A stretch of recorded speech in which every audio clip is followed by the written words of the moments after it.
Hello everyone, welcome to another episode of Jay's Beer Review, and I got a big one today. It is Dogfish Head Worldwide Stout. If you're a craft beer drinker, I'm sure you heard of this, and if you're not a craft beer drinker, you still may have heard of this. At one point, this was like one of the most the beer with the most alcohol in the world. That has been passed by a couple different companies now. However, I question whether you really want to call some of those new ones, like the Tactor Nuclear Penguin, if you want to consider that beer still, because it's almost to the point where they're stilling it. I mean, I guess it's not quite technically a still, but it's almost the same process, and this is still the old-fashioned way of brewing a beer, so this is definitely a beer. The alcohol percentage of this is, according to Rate Beer, it says 18%. It doesn't say it on the bottle, and I've heard it's as much as 23%. I think 18% is like the minimum it is, but I think it's like bottle conditioned beer, where as it ages, the alcohol actually intensifies, and it starts out minimally at 18. This is the type of beer that it is great to like store for like a year or two and then drink it. Now this one is bottled on 11/17/2009, so it's not even a year old. I probably should wait another year or so to drink this one, but I can always get another one, because this beer, while it's not exactly an everyday gettable beer, but it's not super exclusive or hard to get either. My beverage center, Hoosick Street Beverage, tends to carry it pretty regularly. It is only brewed like once a year, but my beverage center tends to have at least a couple bottles all year round. And right now, they actually had quite a bit, so I grabbed one while I could. I have had this once. It was when I first started drinking craft beer, and I had Young's Double Chocolate Stout, and I was like, wow, I really like stouts now, and I wanted to try what at that time was considered like the best stout. And when I went on Rate Beer, this was like one of the highest ranked stouts that I could find that is available in my area, so I grabbed it. But I gotta be honest, at that time, my palate was not able to handle this type of beer. Now, I don't know if I can still handle it. It still might be beyond what I can handle, but that's why I want to review it, to find out for sure. I would call it an Imperial Stout, but I wouldn't call it a Russian Imperial Stout. That being said, I guess I'm going to go ahead and break into it and give it a try. I expect to fully be drunk after one bottle, if I can even finish it. And I am going to use my Tulip snifter glass, because you should use a snifter with this type of glass. You probably should pour it in small amounts. I probably should share this, but I'm going to try to give it the full go all by myself. So, good thing I'm not really doing anything for the rest of the day, so I can be drunk for the rest of the day. That being said, let's break into it. Alright, I'm only going to pour it about halfway to start with, so I can really get an idea what it smells like and things like that. To start with, it is on the dark side. I wouldn't call it the blackest beer I've ever seen. There is remnants of brown on the bottom, and it even kind of came out in a brownish color as well. The head is relatively small. I expected that because of the high alcohol percentage, and the head that is there is just kind of like sudsy and on the brown side. I can't tell if there's like sediment or how carbonated it is because of how dark it is. And even holding it up to the light, I can't really tell either, even though you probably shouldn't do that. Let's give it a smell. Woo! Whoa, that's intense. The thing I smell the most is like pure alcohol. It smells very much like wine, like dark fruits, like plum, raisin. But once you get past that intense alcohol smell, there is that chocolatey flavor, even like a coffee flavor, definitely a roasted malt or roasted barley smell aroma as well.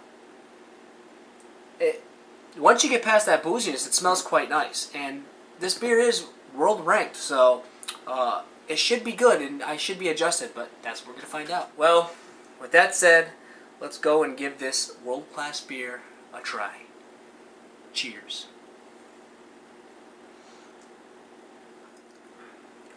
Ooh, it's so strong. I definitely am adjusted to it compared to my previous experiences. First off, the booze is the first thing you taste. A lot of times when a beer is overly boozy, I don't like it. But this does a really nice job of, after that booze hits you, really sweet dark fruits. Then after that, you got some nice roasted barley flavors going on. You got the chocolate going on. Chocolate and dark malts and the fruit help out with that alcoholic, boozy front.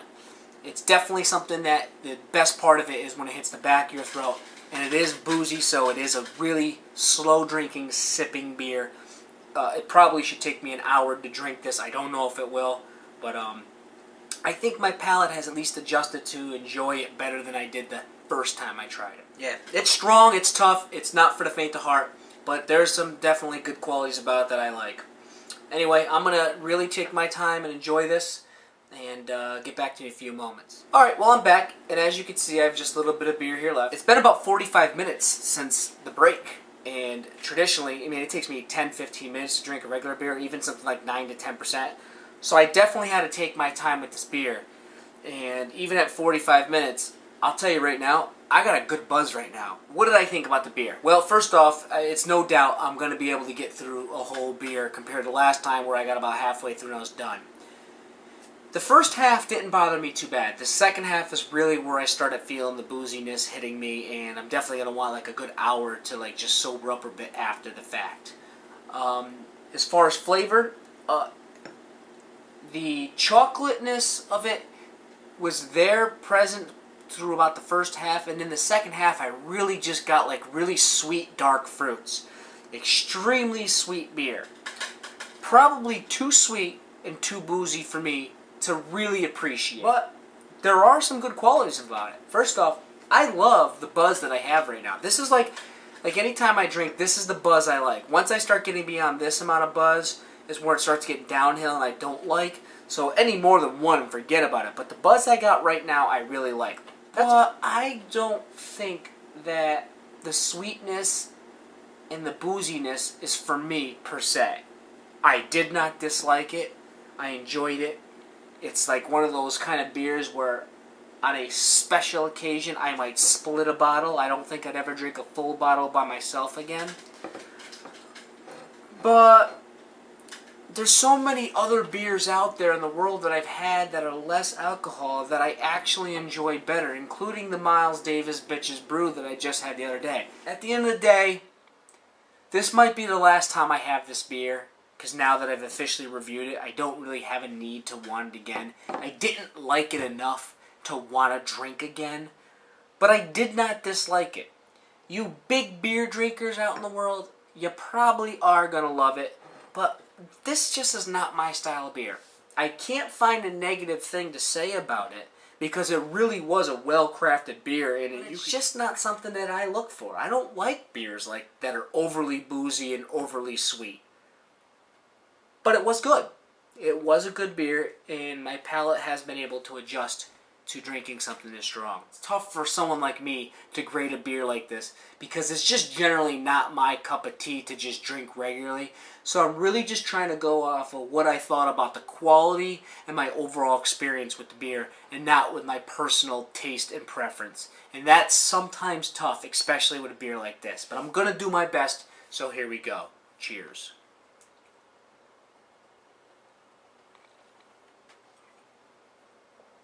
As far as final thoughts and grade, the best way I can describe this beer is it's like drinking a fine wine with a touch of chocolate, or it's like drinking hard liquor with a touch of chocolate. As far as my final thoughts and grade, I'm going to call this a very good beer. I'm not going to call it excellent or top-notch. And it's probably deserving of that for people who like this type of thing. But I'm basing it on my preferences. And the reason why I'm calling it very good is because I thought it was a well-crafted beer.